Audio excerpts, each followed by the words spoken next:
Starting off here with a live look at the radar right now. We are tracking storms that are moving across parts of the triangle.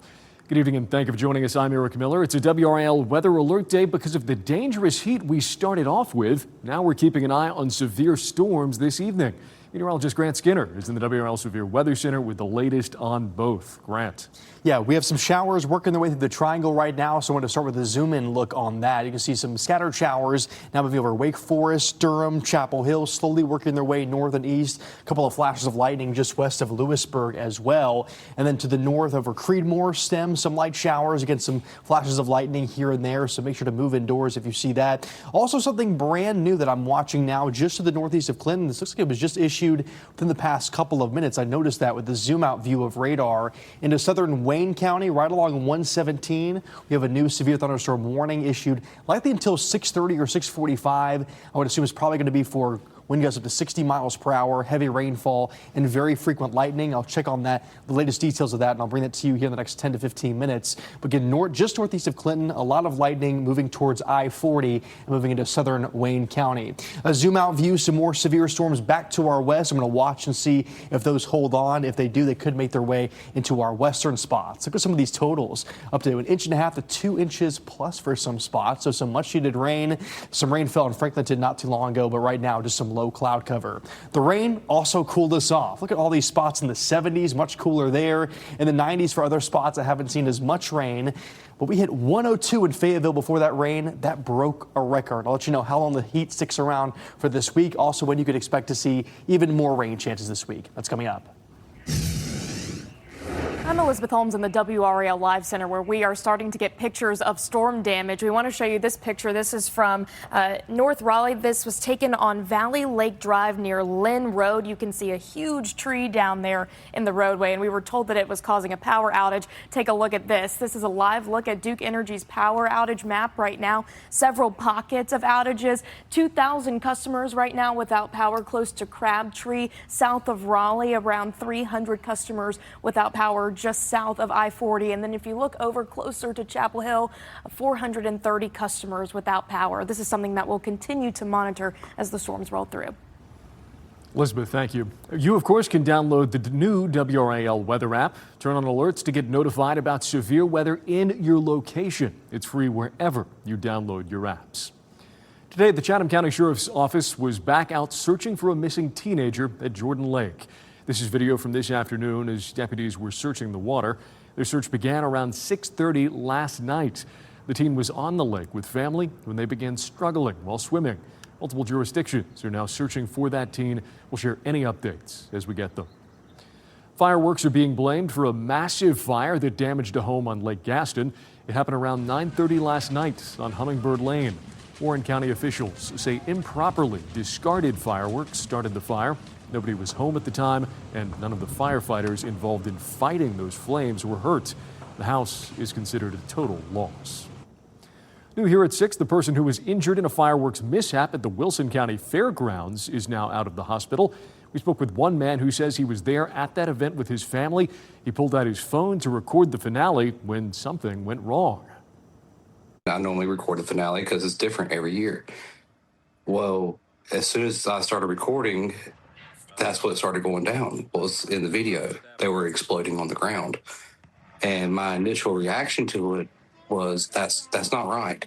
You know, that's very dangerous, because I do fireworks myself, try to be safe, but that itself is extremely dangerous. And Joshua Sexton there shared this video right here. You can see exactly what he was talking about, those fireworks just barely getting off the ground, if at all. A spokesperson for the fairgrounds says the injured worker was with Pyro Shows. That person was taken to the hospital last night but has been released. The cause of the mishap is currently being investigated by the pyrotechnics provider. A shocking reversal by FIFA ahead of the United States World Cup match versus Belgium. Balogun, the U.S.'s star player, now eligible to play on Monday.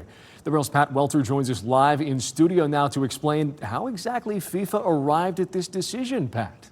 Yeah, Eric, Article 27 of the disciplinary code is what FIFA is citing here. Now, in layman's speak, the U.S. caught a big break. There was no appeal process for the United States to overturn Balogun's red card suspension, but the FIFA Disciplinary Committee has the power to suspend decisions, and that's what they did here. Now, the call was controversial in the first place and technically violated the video assistant referee protocols. Here's the play. In the U.S. win over Bosnia and Herzegovina, Balogun steps on his opponent's ankle. Now, in slow motion, it looks bad, but Balogun said it was accidental, and there was nowhere to put his foot in the heat of the play. The FIFA disciplinary committee ultimately made the decision to reverse the red card and make Balogun eligible to play on Monday. In a statement, U.S. Soccer says, we accept the decision of the disciplinary committee and are pleased that Balogun is eligible to compete tomorrow. Our full attention is focused on the round of 16 match against Belgium and Seattle, and we look forward to the continued support of our amazing fans. So U.S. fans thrilled. So is President Trump, who posted on social media, "Thank you to FIFA for doing what was right and reversing a great injustice." The AP reporting that someone from the White House called FIFA asking to review the red card. Belgium, of course, not happy. They're looking into any recourse they may have. There is some precedent here, though. In 2025, Cristiano Ronaldo had a 3-game suspension shortened to 1 game. He would have missed the first 2 games of this World Cup. Eric? Yeah, a lot to unpack there, Pat. Thank you. 4th of July celebrations in downtown Raleigh ended abruptly after a large police presence was prompted near Glenwood South last night. The WRAL's Bailey Stamos spoke with businesses in that area who said they had to end the night early for the safety of their staff and patrons. Bailey, what else did they have to say? Eric, tonight I spoke with businesses who sit along this stretch of Glenwood Avenue where that scene broke out last night, and most of them say the streets were busier than normal, which is to be expected for the holiday weekend. But last night escalated to a point where they had to close their doors. Take a look at this footage that our breaking news tracker got of the scene last night. Many of those business owners say that this scene was something that we've been making calls and following up with authorities on what exactly happened here overnight. Again, we have learned no information on injuries, if any arrests have been made, or what prompted the massive response. I have spoken to businesses up and down Glenwood Avenue who say there were lots of underage people trying to get into bars and hostile activity starting around 12:30 a.m. Police scanners suggest multiple victims, including a police officer that may have sustained an injury. Both units are transporting the 2 victims. We have not been able to find any further victims at this time. Cleared fire. We're going to attempt to locate the police officer with elbow injuries, but all other units can return to service. Again, what you just heard was the police scanner traffic that went out just before 2 a.m. WRAL is still working to confirm that information with Raleigh Police. One of the businesses that did decide to close their doors, that's Milk Bar, located not too far from here, taking to social media today, calling on a community for change, saying, quote, "Gun violence and reckless behavior have no place in our nightlife scene. We can do better, Raleigh." Bailey Stamos, WRAL News, live in Raleigh. This morning, 2 people who died in a house fire early this morning. The Siler City Fire Department says another person had to be taken to the hospital with burns. The cause currently under investigation. You can see the damage there in a photo the department shared. The names of the victims also have not been released. We have new information about a shooting that injured 3 people in Durham. Durham police said this happened around 5:15 a.m. Gunshots were reported on Ellis Road. Then 2 men and a woman later walked into a hospital to be treated for gunshot wounds. One of those men is in critical condition, or serious condition, Police are investigating what led up to those shots being fired. 1 man is dead and a teenager is recovering after an early morning shooting in Fayetteville. Police said they got the call after shots fired around 4 this morning on Newark Avenue. They found shell casings at that scene. Then they found a man with a gunshot wound along State Avenue. He died there at the scene.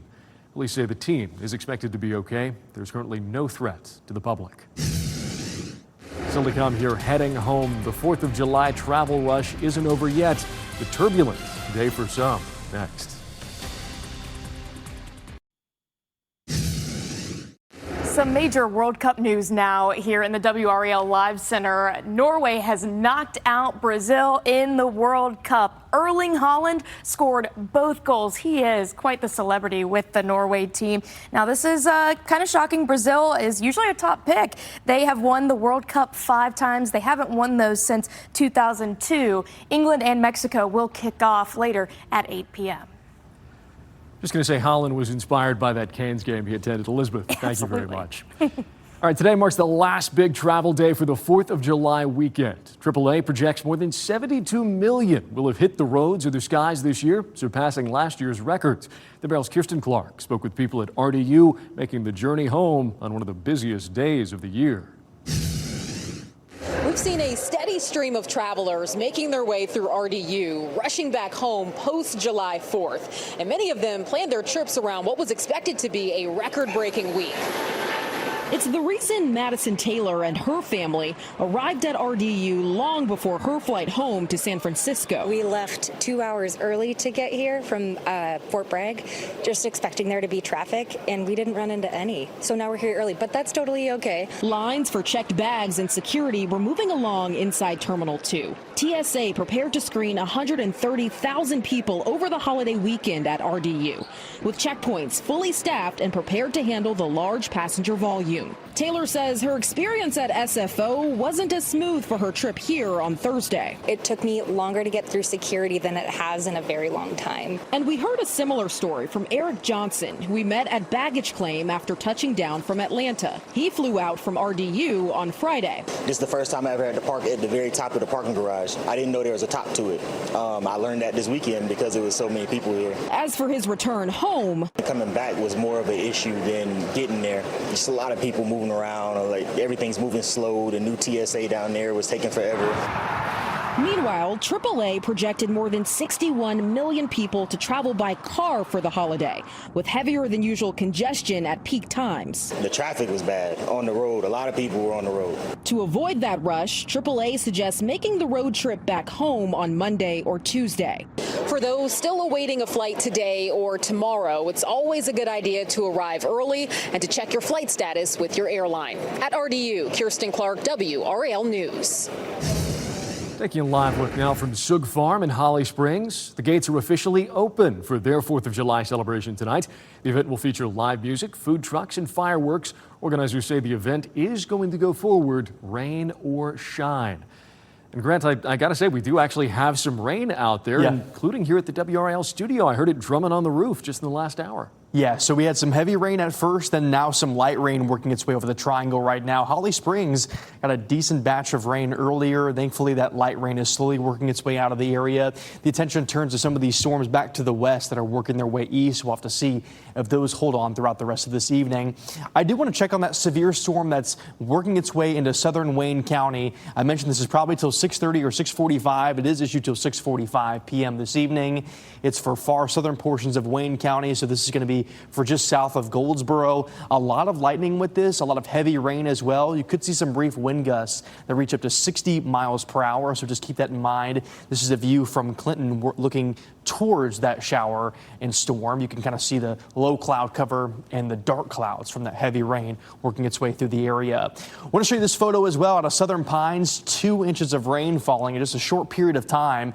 With these summertime downpours, that's typically what happens. We'll see those really heavy showers, and they bring some decent rain amounts to some isolated spots, not as much to others. Tina sent that in. Keep sending your photos to WRAL.com/report it. We love to see them. Okay, so with the rain, this is some good news. First of all, it was good that we saw some rain. And on top of that, after the intense heat this afternoon, it cooled us off. So the heat advisory was canceled for almost our entire area, with the exception of our Mecklenburg County and Virginia, then also in Northampton County and towards the coastline. It's still pretty hot there, but was canceled across our entire area, so good to see that. A level 1 of 5 risk still continues across our area with some brief damaging wind gusts still possible with any remaining storms this evening. Our next weather maker is a front that stalls near our area. It's approaching right now. High pressure is backing off. With that, we'll have some better chances for some scattered showers and storms into this week. And won't be quite as hot. Temperatures cool off just a bit tomorrow, and they cool off even more by the middle of this week, but it's not a big cool down. It's still going to be hot out there. Tomorrow, a level 1 of 5 risk is in place with damaging wind gusts possible. Very similar threat to what you saw today, just some sporadic stronger storms. This is the latest look at Futurecast. By 7 o'clock, you can see the majority of the storms working their way east, and we'll stay mostly quiet through the rest of this evening. Again, there are some storms back to our west, so we'll have to see if those hold on. By 11 o'clock, just some brief showers. Should stay mostly quiet tonight through tomorrow morning with just some scattered clouds. Then by the afternoon, mostly dry on this run of Futurecast, but I wouldn't be surprised if some isolated to scattered showers and storms pop up again. The better chance for rain late in the day on Monday. They've been trending closer to 6, 7 o'clock and afterwards for those best rain chances, and then some isolated showers through Tuesday morning. Also, the main reason why we have a WRAL weather alert day on Monday is for more intense heat. Highs pushing to the upper 90s, possibly close to 100 for some spots. The heat index values, though, pushing well over 100 degrees, so we'll have to watch that. We could have a heat advisory in place depending on how high the heat index could possibly go tomorrow. Regardless, it's going to Was it the White House's influence or just FIFA coming to its senses? No shortage of theories and conspiracy as Flo Balogun's red card suspension has been reversed. FIFA has lifted Balogun's one-game suspension, making him eligible to play Monday. Now, Balogun was given a red card after video review for this play in the United States win over Bosnia and Herzegovina. Under FIFA protocols, the play should have never been flagged for video review. FIFA able to overturn it thanks to Article 27, which allows them to suspend a disciplinary measure. The AP reporting the White House called FIFA to ask them to review it. In a statement, U.S. Soccer says we accept the decision of the disciplinary committee and are pleased that Flo Balogun is eligible to compete tomorrow. Our full attention is focused on the round of 16 match against Belgium in Seattle. We look forward to the continued support of our amazing fans. All right, let's get to today's matches. Known Canes fan Erling Haaland in Norway getting set to take on Brazil. Brazil with the penalty kick opportunity in the opening minutes. Bruno Gomes saved here by Oren Nieland. Brazil's first World Cup penalty miss in 40 years. Can't miss opportunities like that. 80th minute, Haaland, he doesn't miss his. Erling Haaland scores for the 14th straight game. That Canes red looking good on you, Haaland. Adds a brace for good measure. They win 2-1. Well, love him or hate him, you have to respect his staying power. Dave Doran back for year 14 with the Pack. Brian Murphy and I sat down with Dave to discuss what's left for him at State and what makes his players unique. This is year 14 for you now at NC State, and I think it's like a Winston Churchill quote, rumors of my demise were greatly exaggerated. People have been trying to say you're retiring. People are trying to say that you might get fired, different points of different seasons. What keeps you coming back to NC State, and how do you see the future? Well, I love NC State for one. I love being in Raleigh. My family loves being in Raleigh. What keeps me coming back is one, the people, but two, there's meat on the bone. I want to win a championship with NC State, and I believe that I can recruit the caliber of player to do that and develop them. We've shown that we are as good as anybody in the country at development with young men, not just as players, but as men. When I think of your program, toughness and the fact that you guys never seem to let go of the rope. There have been times at seasons where you could have just thrown it in, and it doesn't seem like your teams ever kind of give up. Yeah, I think everything starts with leadership, and for me, that's one of the things I pride myself on is that never quit mentality, and there is no room for soft with the Wolfpack, none, and so we recruit tough kids. Can you take us inside the process of getting C.J. Bailey to come back? Yeah. It maybe was easy, but I imagine nothing's easy in modern college football, and I also think that you get a quarterback of his caliber to come back, it affects what you can do with the rest of the roster. A lot went into it, and it started back when we recruited him in high school. There was trust built by us believing in C.J. early, building a relationship not just with him, but with his high school coach, his mother and father, and then being real. To build trust, it's an everyday thing. It's not something that you do in one day. And then the friendships he's built at NC State, the loyalty that we've shown him and he's shown us. And CJ came to NC State saying he wanted to make it better than it's ever been. That was one of his goals, and that goal is still in front of him. I love seeing those football highlights again. ACC kickoff in 2 weeks, Eric. We'll be talking to Dave again soon. It's hard to believe we're almost there. Pat, thank you very much, and thank you for joining us tonight. Have a great night, everybody. We'll see you back here a little bit later.